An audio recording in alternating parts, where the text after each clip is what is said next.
Hello, this is Tia, and welcome to another video. Today we're doing another Minecraft video. Wait, what? Today we're doing another episode inside of Season Clockwork, Hermitcraft Season Clockwork. And right now we are on episode 10, or technically chapter 1 of episode 10. And yeah, let's get right into it. If you haven't read any of the other stories, be sure you do so, because spoilers. Yeah. Other chapters and all that, yep. But this is probably the one most people want to see because there might be new characters here. But we'll see.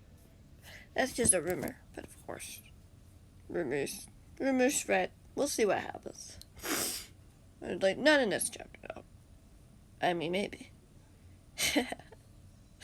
Anyway, let's get started. Episode 10, Chapter 1, Xisuma's Perspective. Dawn was just about to break as a new day came to light. It was calm and relatively peaceful. As Xisuma rummaged through some of his chests to gather any of the materials that remained, noting that there were a few things that could be stocked up down the line. Currently, though, he wasn't too concerned about that idea, just seeing what was available and seeing what would come of it. Nothing too drastically major. His attention was diverted when he heard something not too far away outside.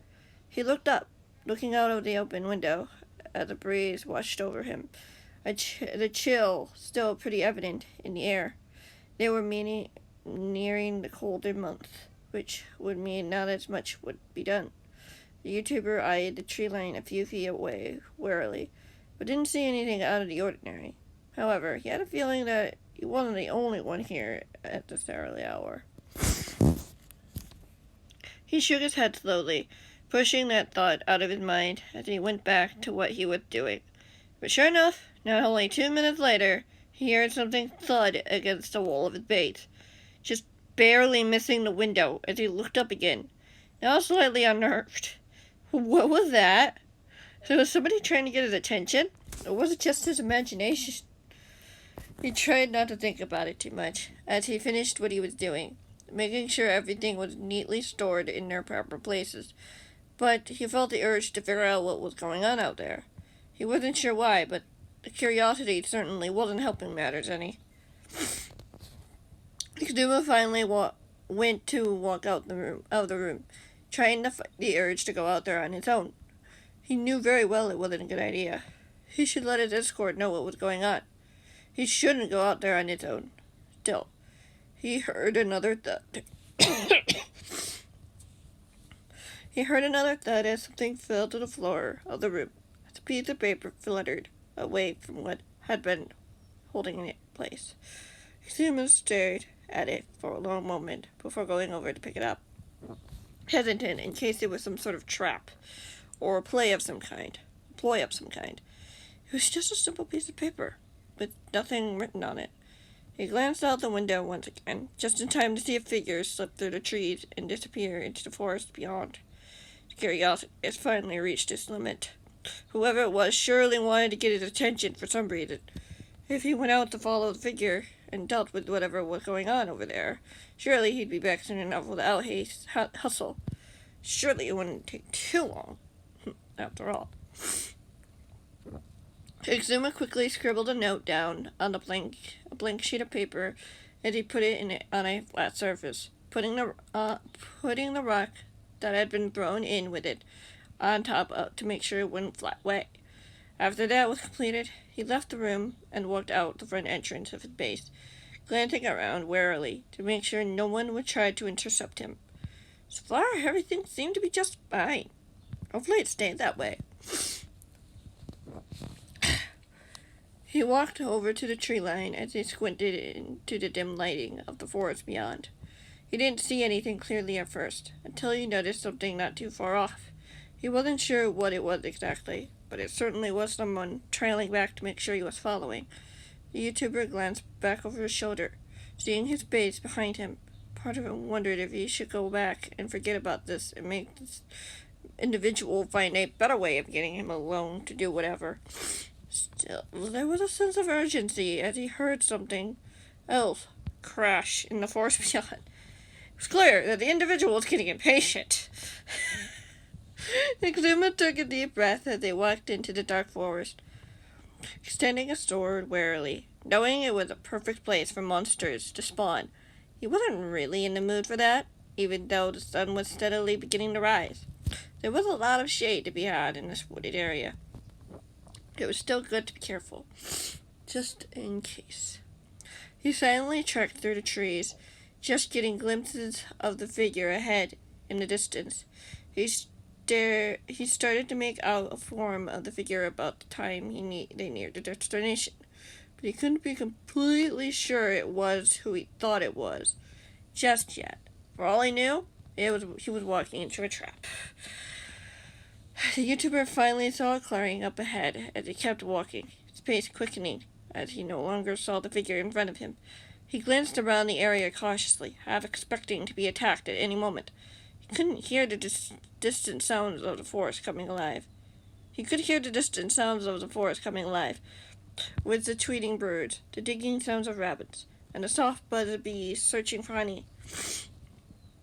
Nothing came out at him as they walked into the clearing, blinking a few times as his eyes tried to adjust to the light. The place was somewhat familiar, and it didn't take him long before he realized that he'd been taken to the portal. That was the gateway to various worlds. It also had a control panel of some kind, which was active but also appeared locked, as if it could not be changed once it was set.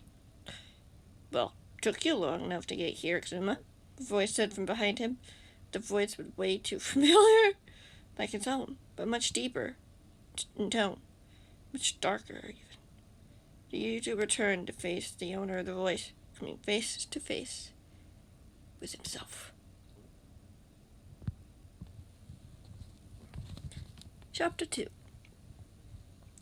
Xisuma watched as his lookalike approached him.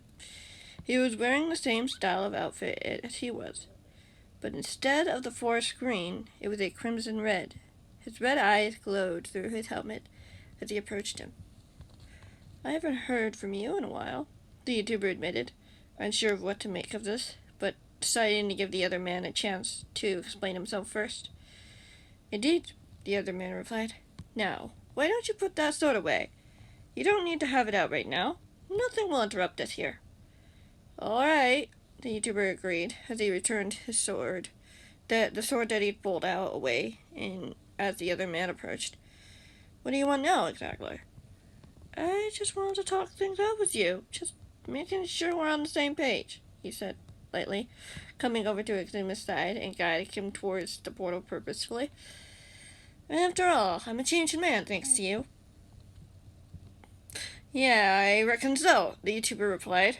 "But why out here? I could have easily set up a meeting for both of us without a problem." "I'd rather speak with you alone, as friends," the man replied simply. "Very well," Xisuma replied. "Is there a catch?" The man laughed. "Of course not. Why would there be a catch?" "I mean, there is a saying that you tend to return to your old habits," the YouTuber said softly. "Seeing as you're the evil version of me, it's hard to know for sure what side you're on." "I'm on your side, Xisuma. Why else would I bring you here? I have a plan to bring us closer together, and I need your help to do it," the man replied, cheerfully, though it sounded a bit colder than it probably should have. "What exactly is that, Evil X?" the YouTuber asked, turning his head to face the man, as well as avoiding the blinding light of the portal they were so close to. He could hear the rhythmic hum from the machine filling his ears. "You'll understand soon enough," the Evil X suggested, as a twinkle filled his red eyes.